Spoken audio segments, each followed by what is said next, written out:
Today we're continuing to read The Pilgrim's Progress.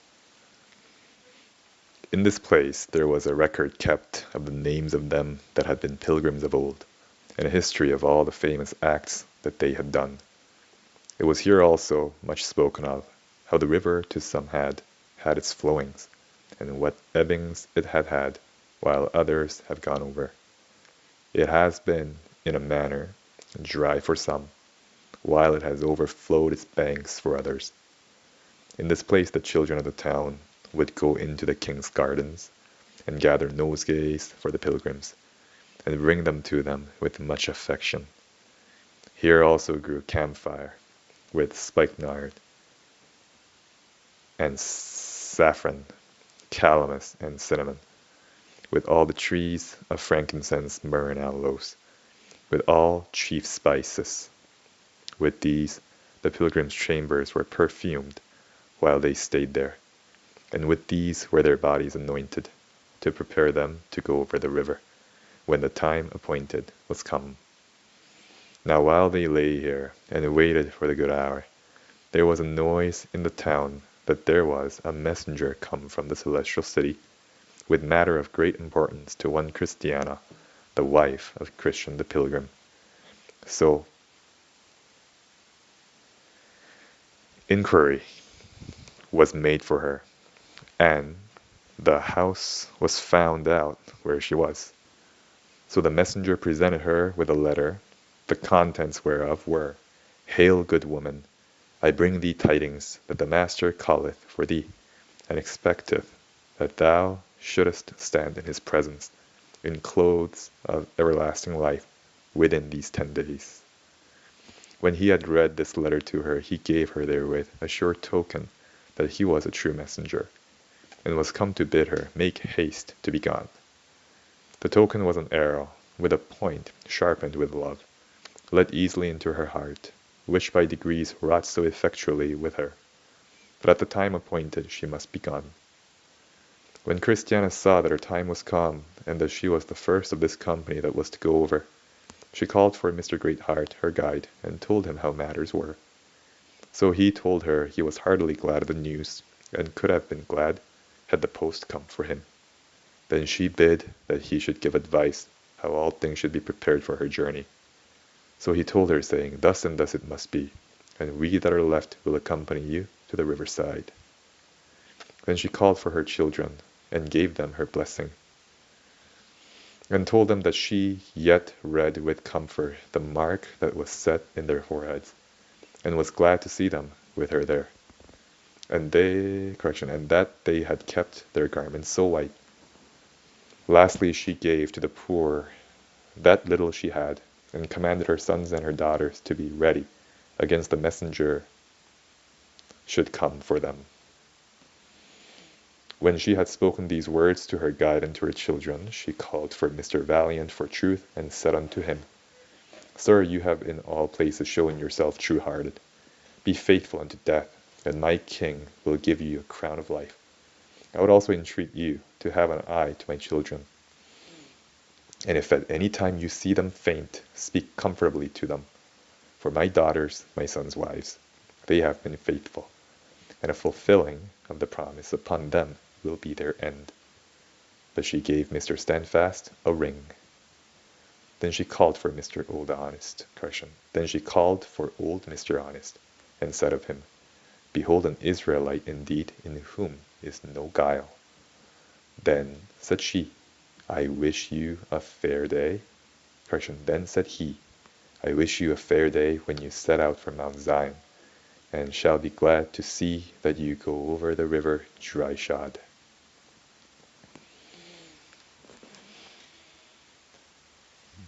But she answered, Come wet, come dry, I long to be gone, for however the weather is in my journey, I shall have time enough when I come there to sit down and rest me and dry me. Then came in that good man, Mr. Ready to halt, to see her. So she said to him, Thy travel hitherto has been with difficulty, but that will make thy rest the sweeter.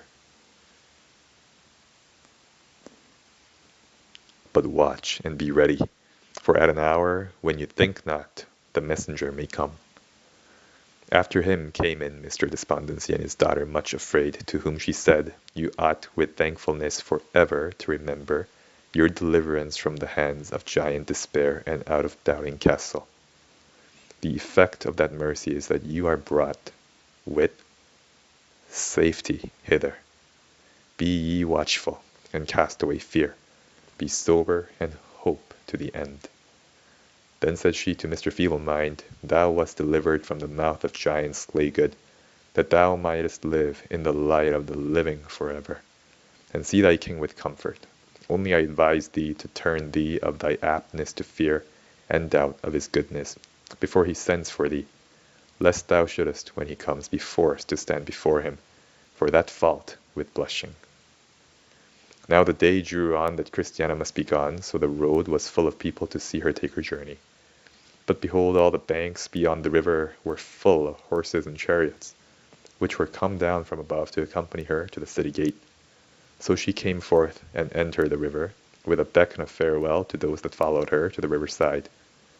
The last words that she heard to say were, the last words that she was heard to say were, I come, Lord, to be with thee and bless thee. So her children and friends returned to their place, for that those that waited for Christiana had carried her out of their sight. So she went and called and entered in at the gate with all the tokens of joy that her husband Christian had done before her. At her departure her children wept, but Mr. Greatheart and Mr. Valiant played upon the well-tuned cymbal and harp for joy. So all departed to their respective places. In process of time there came a messenger to the town again, and his business was with Mr. Ready-to-halt.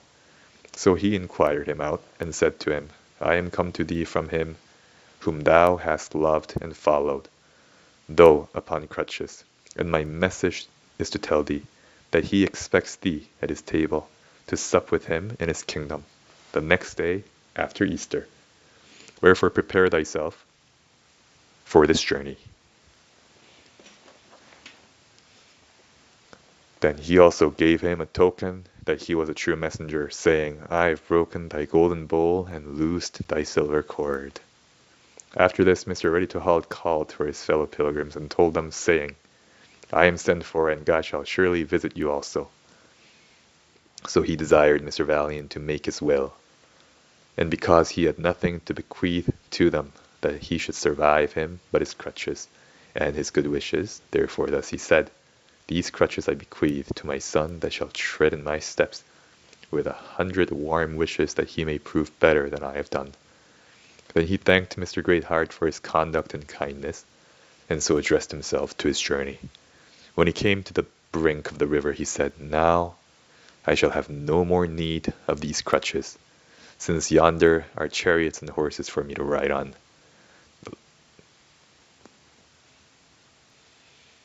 The last words he was heard to say were, Welcome, life.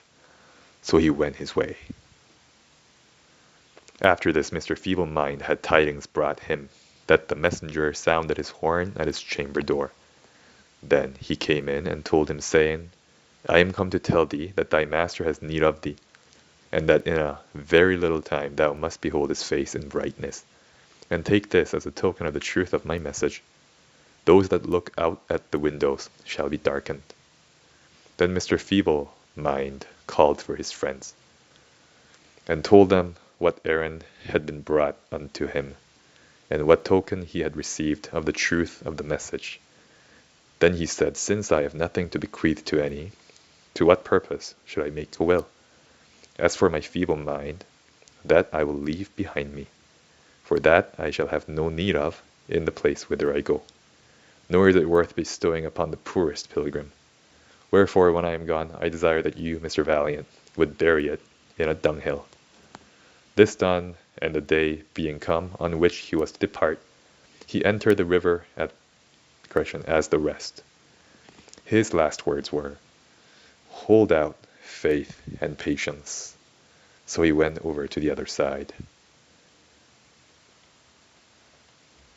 When days had many of them passed away, Mr. Despondency was sent for a messenger was come, and brought this message to him. Trembling man, these are to summon thee to be ready with thy king by the next Lord's day, to shout for joy for thy deliverance from all thy doubtings. And, said the messenger, that my message is true, take this for a proof. So he gave him the grasshopper to be a burden unto him. Now Mr. Despondency's daughter, whose name was Much Afraid, said when she heard what was done, that she would go with her father. Then Mr. Despondency said to his friends, myself and my daughter, you know what we have been, and how troublesomely we have behaved ourselves in every company. My will and my daughter's is, that our discouraged feelings and slavish fears be by no man received from the day of our departure forever. For I know that after my death they will offer themselves to others. For, to be plain with you, they are ghosts, the which we entertained when we first began to be pilgrims, and could never shake them off after. And they will walk about and seek entertainment of the pilgrims. But, for our sakes, shut ye the doors upon them. When the time was come for them to depart, they went to the brink of the river. The last words of Mr. Despondency were, farewell night, welcome day. His daughter went through the river singing, but none could understand what she said. When it came to pass a while after, that there was a messenger in the town that inquired for Mr. Honest.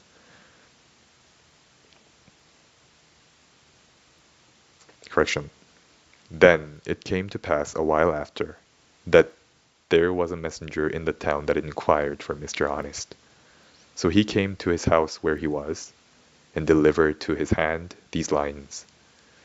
Thou art commanded to be ready against this day 7 night, to present thyself before thy Lord at his father's house. And for a token that my message is true, all thy daughters of music shall be brought low. Then Mr. Honest called for his friends and said unto them, I die, but shall make no will. As for my honesty shall go with me. Let them that come after me be told this. When the day that he was to be gone was come, he prepared himself to go over the river. Now the river at that time overflowed its banks in some places, but Mr. Honest in his lifetime had spoken to one good conscience to meet him there, the which also he did, and lent him his hand, and so helped him over. The last words of Mr. Honest were, grace reigns, so he left the world. After this, it was noised abroad that Mr. Valiant for Truth was taken, with a summons by the same messenger as the other, and had this for a token that the summons was true, that his pitcher was broken at the fountain. When he understood it, he called for his friends and told them of it. Then said he, I am going to my father's, and though with great difficulty I am got hither, yet now I do not repent me of all the trouble I have been at to arrive where I am. My sword I give to him that shall succeed me in my pilgrimage, and my courage and skill to him that can get it. My marks and scars I carry with me, to be a witness for me that I have fought his battles, who now will be my rewarder. When the day that he must go hence was come, many accompanied him to the riverside, into which, as he went, he said, Death, where is thy sting? And as he went down deeper, he said, Grave, where is thy victory? So he passed over, and all the trumpets sounded for him on the other side. Then there came forth a summons for Mr. Standfast. This Mr. Standfast was he whom the pilgrims found upon his knees in the enchanted ground. For the messenger brought it him open in his hands. The contents thereof were, that he must prepare for a change of life, for his master was not willing that he should be so far from him any longer. At this Mr. Standfast was put into a muse. Nay, said the messenger, you need not doubt the truth of my message, for here is a token of the truth thereof. Thy wheel is broken at the cistern. Then he called to him Mr. Greatheart, who was their guide, and said unto him, Sir, although it was not my hap to be much in your good company in the days of my pilgrimage, yet since the time I knew you, you have been profitable to me. When I came from home, I left behind me a wife and 5 small children. Let me entreat you at your return, for I know that you will go and return to your master's house, in hopes that you may yet be a conductor to more of the holy pilgrims, that you send to my family, and let them be acquainted with all that hath or shall happen unto me. Tell them moreover of my happy arrival to this place, and of the present and late blessed condition that I am in. Tell them also of Christian and Christiana his wife, and how she and her children came after her husband. Tell them also what a happy end she made, and whither she is gone. I have little or nothing to send to my family, unless it be my prayers and tears for them, of which it will suffice that you acquaint them, if peradventure they may prevail. When Mr. Standfast had thus set things in order, and the time being come for him to haste him away, he also went down to the river. Now there was a great calm at that time in the river, wherefore Mr. Standfast, when he was about halfway in, stood a while, and talked to his companions that had waited upon him thither. And he said, This river has been a terror to many, yea, the thoughts of it have also frighted me. But now methinks I stand easy, my foot is fixed upon that on which the feet of the priests that bear the ark of the covenant stood, while Israel went over Jordan. The waters indeed are to the palate bitter, and to the stomach cold. Yet the thought of what I am going to, and of the conduct that waits for me on the other side, doth lie as a glowing coal at my heart. I see myself now at the end of my journey. My toilsome days are ended. I am going to see that head which was crowned with thorns, and that face which was spit upon for me. I formerly lived by hearsay and faith, but now I go where I shall live by sight, and shall be with him in whose company I delight myself. I have loved to hear my Lord spoken of, and wherever I have seen the print of his shoe in the earth, there I have coveted to set my foot too. His name has been to me as a perfume box, yes, sweeter than all sweet smells. His voice to me has been most sweet, and his countenance I have more desired than they that have most desired the light of the sun. His word I did use to gather for my food, and for medicine against my faintings. He has held me, and hath kept me from my sins. Yea, my steps hath he strengthened in his way. Now while he was thus speaking, his countenance changed. His strong man bowed under him. And after he had said, Take me, for I come unto thee, he ceased to be seen of them. But glorious it was to see how the open region was filled with horses and chariots, with trumpeters and pipers, with singers and players and stringed instruments to welcome the pilgrims as they went up, and followed one another in at the beautiful gate of the city. As for Christian's children, the 4 boys that Christiana brought with her, with their wives and children, I did not stay where I was till they were gone over. Also, since I came away, I heard one say that they were yet alive, and so would be for the help of the church in that place where they were for a time. Shall it be my lot to go that way again, I may give those that desire it on account of what I here am silent about.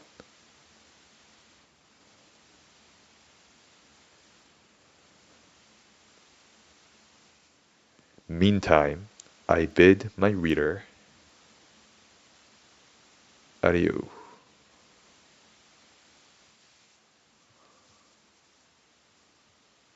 And that's the end of the reading for today. Have a good day.